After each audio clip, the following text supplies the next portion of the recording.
Alrighty, welcome to a brand new chapter where we're going to discuss parallax. And we've already done this a few times throughout this course already, but I wanted to make a dedicated chapter to this specifically. And so parallax is a really cool effect. It really adds depth when a user is scrolling because you're able to make the appearance of the depth based on how fast certain items or elements on the design are moving in relation to each other. And we could control this in a variety of ways, one of which through custom data attributes, which we've already done. And I just wanted to show you stylistically, now you pretty much already know how to do it, but stylistically, how do we approach this in different contexts? And one way to really demonstrate this effect is by utilizing like a full illustration and then cutting it up into multiple layers and then animating those layers at different speeds. And so that's exactly what I've done here. I issued a prompt to Midjourney, which is an AI generation, image generation tool, and we could see it says a large cupcake in the center of a Candyland 2D vector illustration. And these are the options it gave me. I really like the one on the lower left.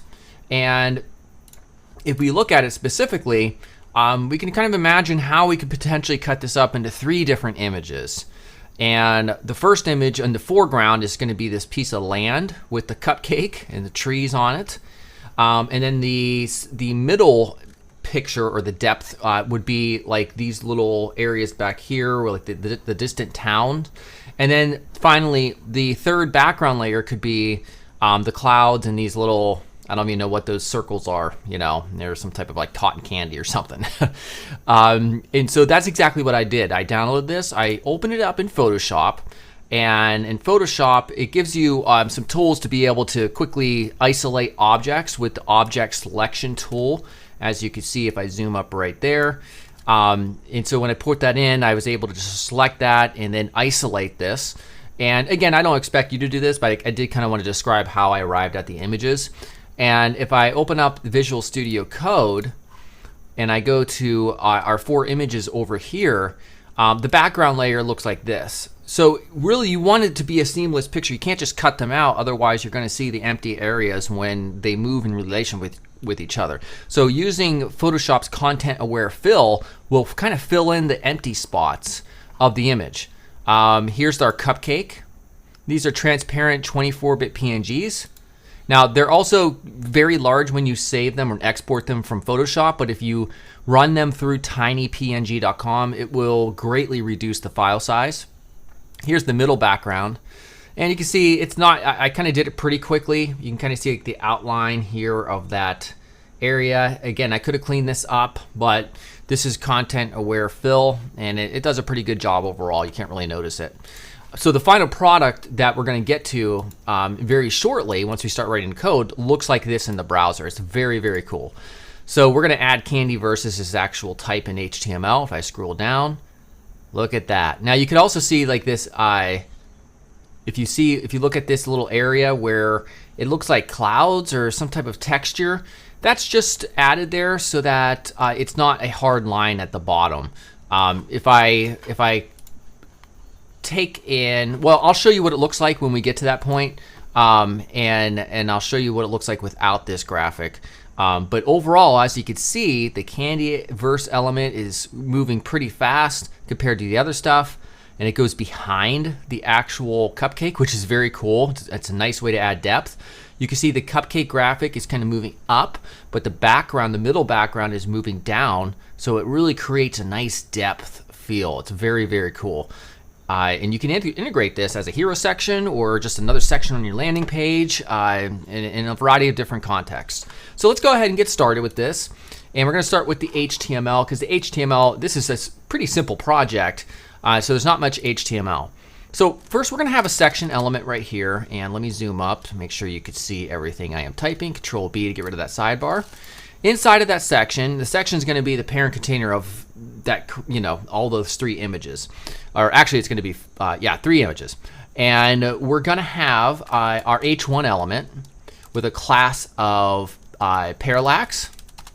And that's how we're going to reference each one of these elements through a class by the GSAP utils2 array. And that way we'll know which one to do. We're also going to do a custom data attribute of speed equals 400. And then this is going to say Candyverse. All right, and then we're going to have our image. And the source on this one will be images/bg.jpg. I'll just give this an alt of background. A data speed of 0. So this would be just kind of default. It's not really, it's just going to move the regular speed it would without any JavaScript. Let's go ahead and take this, replicate that down 3 times, Shift, Alt, and down arrow. And this will be, let's see here. We're also going to add this, add a class here. Parallax, and this is going to be BG for background. Let's add this real quick. And then this one is going to be middle-BG, and then this one will be cupcake. So I'm layering them up on top of each other essentially. So this one, of course, is middle-bg.png. And then finally, this one right here is cupcake.png. All right, and then the data speed for these elements, for the middle one, is going to be 10. And then this one will be -12.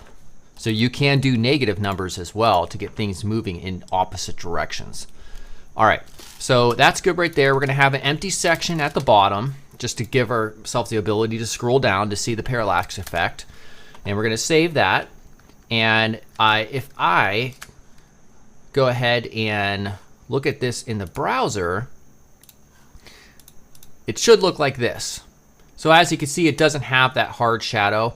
And by the way, this is all working because the CSS is already written here for our elements. There's not much CSS, as you can see, not much of a big deal. I am going to go ahead and add that little mask graphic. We saw it had like a hard line there. So image source equals images/mask.png. And this is just going to be mask graphic. And then the class of this will be mask. Okay, now if you're kind of curious, and by the way, we have the mask rule set here, so if we go back to our browser, we can see what that looks like at the bottom. We're just positioning that at the bottom essentially. Now it's just a matter of moving this. And so let's talk real quick. I wanted to talk about this mask graphic and how I did it. Basically, it's just a Photoshop brush is all I used. Do I have it here still? Yeah. So yeah, all I did was just notice the background is transparent. And then I just had I used the brush with something like this, and that's it. It will maintain the opacity, like in these areas where it's not quite, you can see the pixels behind it. It will maintain that as long as you save this as Control-Shift-Alt-S as a transparent 24-bit PNG. Just make sure to run that through TinyPNG before you use it in production. So now let's go ahead. We have our smooth scroll here. Let's make these elements move at different speeds. And this is the whole point of this section. It's parallax. It's very cool. So the first thing we need to do, and again, this is only just a few lines of JavaScript, so it's real easy. So we're going to say const images. We need to get access to all the images. And how we're going to do that is through gsap utils.toArray. And we're going to select the parallax class, which has been added to 4 different elements. So we have, let's see here, this element, this element, this element, and this element. All right. Now we're going to take them, and because we have to have access to the custom data attributes of each one, we have to do a for each on the images. We take the image, we pass it in, that way we're to scope that specific custom data attribute. So now all we have to do, we don't even need a timeline for this. We just say gsap2 to the image, and the y% is going to be tied to the image.dataset.speed. All right, and then we're going to do scroll trigger scrub true. Let's save that. Look at that. See how easy that is?